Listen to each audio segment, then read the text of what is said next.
Anytime you have young souls internalizing profanity, internalizing violence and gratuitous sex, that rewires their mind into normalizing abnormal behavior. So who benefits from that? The police officers who arrest these children, the court systems who will try them, and the prison systems, which are now privatized.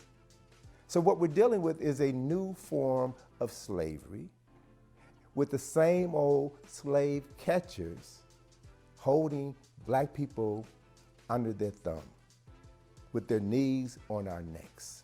So this is the reality that we have been living with ever since we have been living in America. Cultivating historical consciousness helps you put things into context.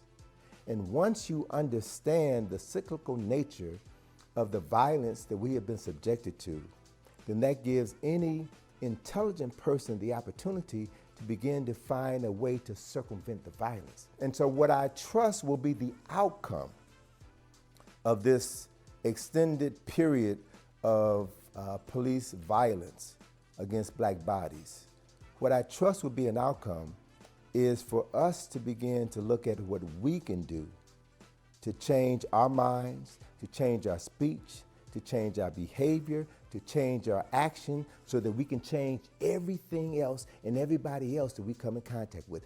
That's the power that we have.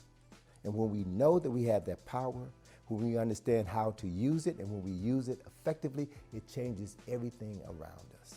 I've heard some younger people say in reference to music, is that every generation has a problem with the music that's behind them. Of course it does. And that's a legitimate statement. That's a legitimate statement because every generation brings something new to something old or sees something old through a different lens. But in the history of humanity, there has never been a generation that has been as violent and as disrespectful as this current generation has been.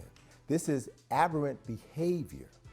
This is a process of resocialization that has been brought about by internalizing pornography, internalizing violence, which has literally rewired their neural pathways such that they begin to believe that that is acceptable. To young folk who say that, I say, okay, let's wait 30 years from now.